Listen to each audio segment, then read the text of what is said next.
الحمد لله رب العالمين والصلاة والسلام على أشرف الأنبياء والمرسلين نبينا محمد وعلى آله وصحابه أجمعين وبعد.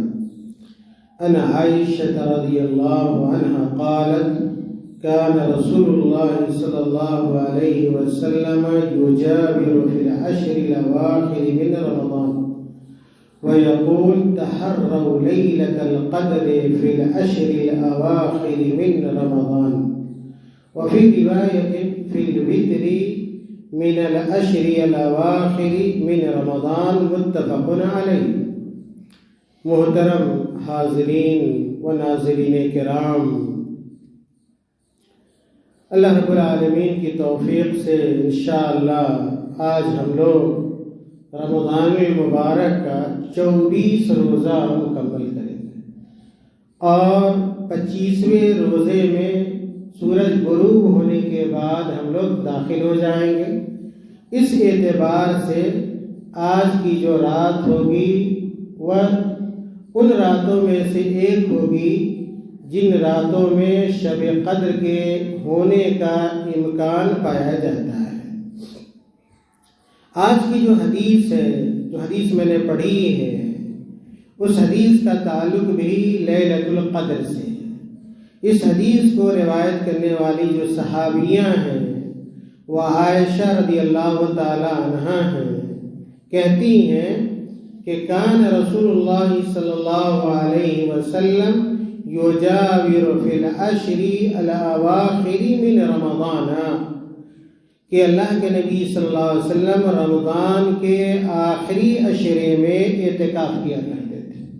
اور اعتکاف سے متعلق بڑی تفصیل سے میں نے باتیں آپ حضرات کو بتلائی ہیں، لیکن اس حدیث کے پہلے حصے سے، اس ٹکڑے سے پتہ چلتا ہے کہ اللہ کے نبی صلی اللہ علیہ وسلم رمضان مبارک کے آخری عشرے میں اعتکاف کرتے تھے.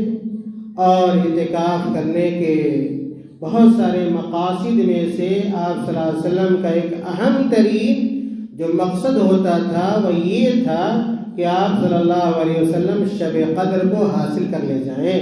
اور یہ کوشش، یہ محنت، یہ آرزو، یہ تمنا ہم تمام لوگوں کی ہونی چاہیے. ہم تمام لوگوں کو محنت کرنی چاہیے، ہم تمام لوگ کو کوشش کرنی چاہیے کہ ہم شب قدر کو حاصل کریں. اس کے بعد عائشہ رضی اللہ تعالیٰ عنہ فرماتی ہیں وَيَقُولُ، کہ اللہ کے نبی صلی اللہ علیہ وسلم اعتکاف کرتے تھے آخری عشرے میں اور کہا کرتے تھے. کیا کہتے تھے؟ کہتے تھے اللہ کے نبی صلی اللہ علیہ وسلم تحروا لیلۃ القدر، کہ لوگوں تم لوگ لیلۃ القدر کو تلاش کیا کرو. کیا مطلب؟ تلاش جب آدمی کرتا ہے کسی چیز کو تو محنت کرنی پڑتی ہے. بلا محنت کے آدمی کوئی کسی چیز کو تلاش نہیں کر سکتا. اسی لیے اللہ کے نبی صلی اللہ علیہ وسلم کہتے تھے تحروا لیلۃ القدر فی العشر الاواخر من رمضان، کہ تم لوگ لیلۃ القدر کو رمضان کے آخری عشرے میں تلاش کیا کرو. اسی طرح ایک دوسری روایت میں ہے کہ اللہ کے نبی صلی اللہ علیہ وسلم فرمایا کرتے تھے کہ فی الوتر من العشر الاواخر من رمضان، کہ رمضان مبارک کے آخری عشرے کی تاک راتوں میں. اور اس سے پہلے میں نے اشارہ کیا کہ آخری عشرے کی جو تاک راتیں ہوتی ہیں ان میں 21ویں کی رات ہے، 23ویں کی رات ہے اور 25ویں کی رات ہے. جیسا کہ آج کی رات جو ہوگی وہ 25ویں کی رات ہوگی. اسی طرح 27ویں کی رات ہے، 29ویں کی رات ہے. یہ 5 راتوں کو تاک راتیں کہا جاتا ہے. اور انہی راتوں میں سے کوئی ایک رات شب قدر کی ہوا کرتی ہے.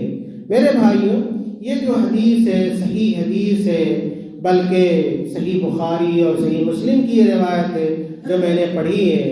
یہ حدیث اس بات کے اوپر دلالت کر رہی ہے کہ ہر مسلمان کو اس بات کا حکم دیا گیا ہے کہ رمضان المبارک کے آخری عشرے میں وہ لیلۃ القدر کو ڈھونڈے، لیلۃ القدر کو تلاش کرے. اور کیسے تلاش کرے؟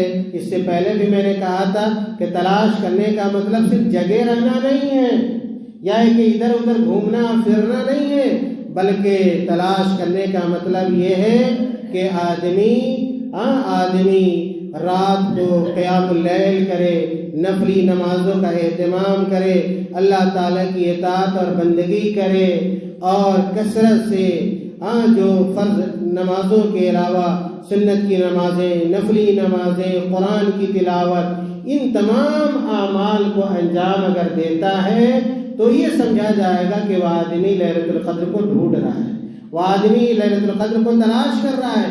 اور یوں ہی اگر بیٹھا ہوا ہے، کوئی سرگرمی نہیں ہے، کوئی دینی عمل و انجام نہیں دے رہا ہے، تو پھر گویا وہ آدمی متفکر نہیں ہے، اور وہ آدمی اس بات کا متمنی بھی نہیں ہے کہ لیلۃ القدر اس کو مل جائے۔ میرے بھائیوں، اس حدیث میں ایک لفظ آیا ہے یجاورو کا لفظ، حدیث کا لفظ یجاورو، اور یجاورو کا یہاں پہ جو معنی ہے وہ یعتکف کے معنی میں ہے کہ اللہ کے نبی صلی اللہ علیہ وسلم آخری عشرے میں مسجد میں اعتکاف کیا کرتے تھے، اور میں نے اشارہ کیا تھا کہ اعتکاف کا تعلق مسجد سے ہے، چاہے مرد اعتکاف کرے یا عورت اعتکاف کرے۔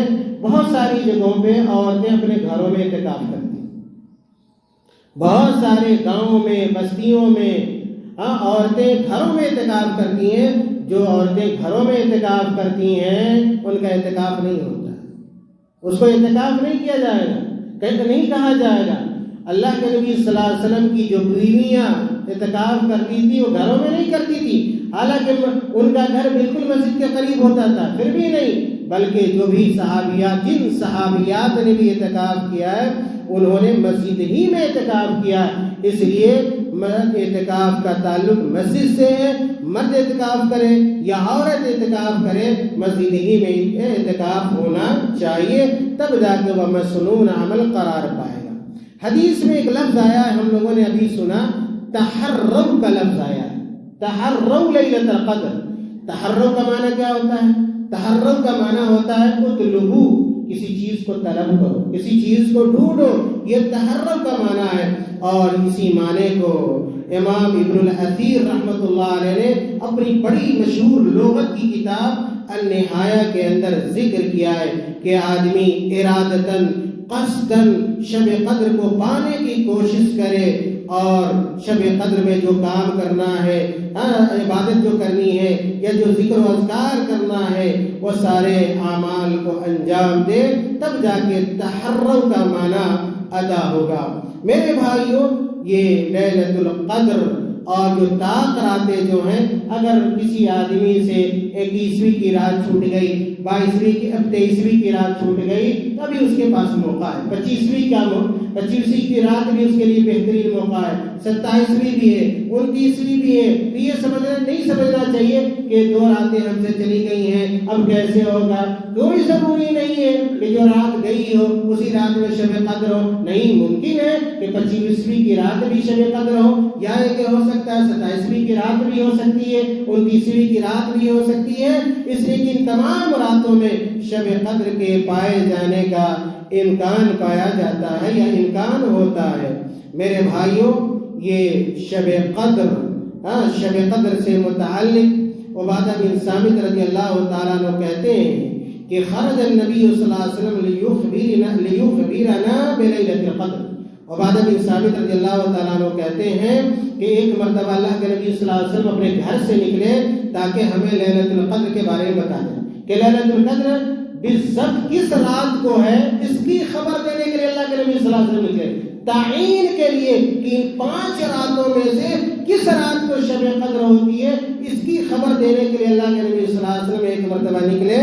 فتلاها رجلان من المسلمین، جیسے اللہ کے نبی صلی اللہ علیہ وسلم نکلے، دیکھا صلی اللہ علیہ وسلم کہ 2 آدمی آپس میں لڑ رہے ہیں، 2 آدمی آپس میں لڑ رہے ہیں۔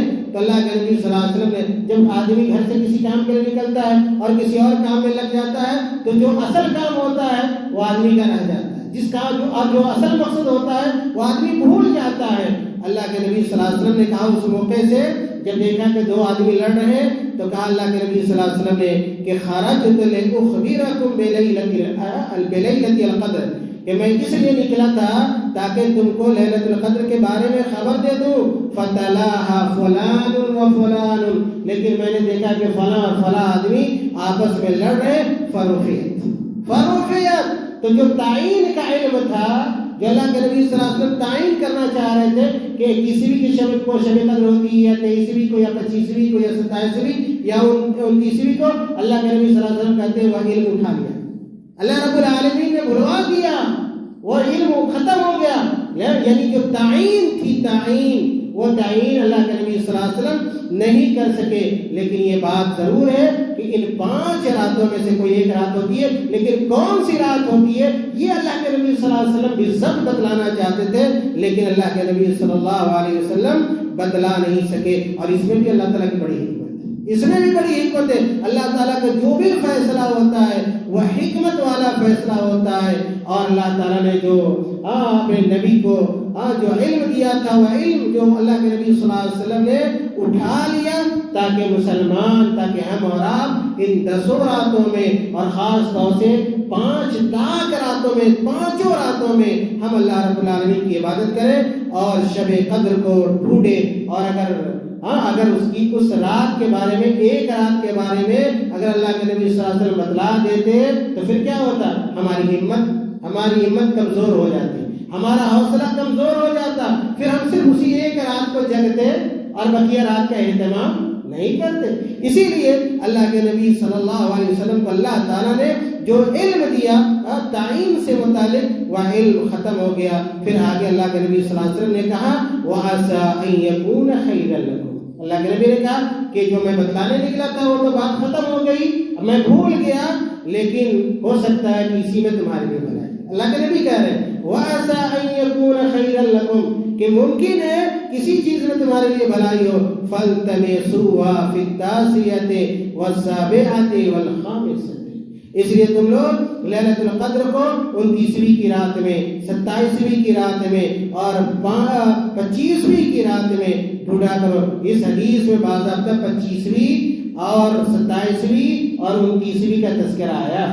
اسی لیے شب قدر کے حوالے سے کس رات کو شب قدر ہوتی ہے، اس کے حوالے سے علم کے 40 سے زیادہ اقوال، 1-2 نہیں، 40 سے زیادہ اقوال ہیں. حافظ ابن حجر رحمۃ اللہ علیہ نے اپنی مشہور کتاب فتح الباری کے اندر 40 اقوال کو دلائل کے ساتھ ذکر کیا ہے میرے بھائیوں. اور اسی طرح کے دلائل، بعض حدیثوں میں 21ویں کا تذکرہ آتا ہے، بعض میں 23ویں کا، بعض میں 25ویں کا، 27ویں اور 29ویں کا. اس طرح جو متعدد حدیثیں آئی ہیں شب قدر کی تعین سے متعلق، اس لیے 40 سے زیادہ اقوال بیان کیے.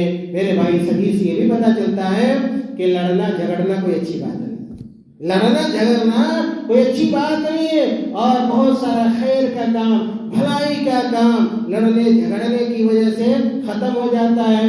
جیسا کہ لڑنے کی وجہ سے یہ چیزیں جو ایک خیر کی چیز ہمارے لیے ہو سکتی تھی، وہ خیر کی چیز اور شب قدر کی تعین کا معاملہ ختم ہو گیا. میرے بھائیوں، میں کہنا یہ چاہ رہا ہوں کہ آج کی رات بھی شب قدر والی رات ہے، اور ممکن ہے کہ شب قدر آج کی رات بھی ہو. اس لیے ہمیں حوصلہ رکھنا ہے، محنت کرنی ہے، اور اللہ کے نبی صلی اللہ علیہ وسلم کی حدیث کے مطابق ہمیں ڈھونڈنا ہے، محنت کرنی ہے، جگنا ہے، اپنے بال بچوں کو جگانا ہے، قیام اللیل کرنا ہے، نفلی نمازیں پڑھنی ہے، قرآن کی تلاوت زیادہ سے زیادہ کرنی ہے. اللہ تعالیٰ سے اپنے لیے، اپنے گھر کے لوگوں کے لیے، اپنے پڑوسیوں کے لیے، عام مسلمانوں کے لیے، عالم اسلامی کے لیے، حرمین شریفین کے لیے ہمیں میرے بھائیوں دعا کرنی ہے. ہر جگہ امن ہو، ہر جگہ سکون ہو، ہر جگہ اطمینان ہو. ہمارے گھر امن و امان سے بڑھ کر کوئی دولت نہیں. کروڑوں روپیہ آپ کے پاس ہے، لیکن اگر آپ کو امن و امان حاصل نہیں ہے تو کوئی فائدہ اس پیسے کا نہیں ہے. اسی لیے ہمیشہ آدمی کو اپنے لیے اور پورے گاؤں، پوری بستی، پورے علاقے اور پورے عالم اسلام کے لیے امن و امان کی دعا کرنی چاہیے. خاص طور سے شب قدر کے اندر اللہ رب العالمین دعاؤں کو قبول کرتا ہے. اسی طرح افطاری کے وقت ہمیں دعاؤں کا اہتمام کرنا چاہیے. اللہ تعالیٰ ہم تمام لوگوں کو کہنے سننے سے زیادہ عمل کرنے کی توفیق عطا فرمائے.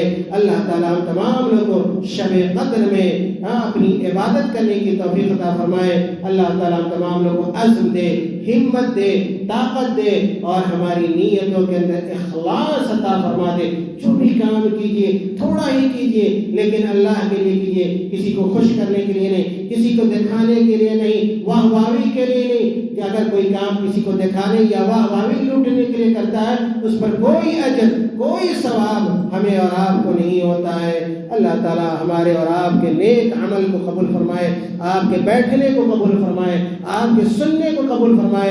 اگر ان باتوں کو دوسروں تک آپ پہنچاتے ہیں، اس کا بھی اجر آپ کے کھاتے میں جاتا ہے۔ اس لیے جو بات بھی ہم کہتے ہیں، آپ سنتے ہیں، دوسروں تک پہنچائیے، تاکہ ہمارے اور آپ کے لیے صدقہ جاریہ بن جائے۔ آمین۔ وآخر دعوانا الحمد للہ رب العالمین۔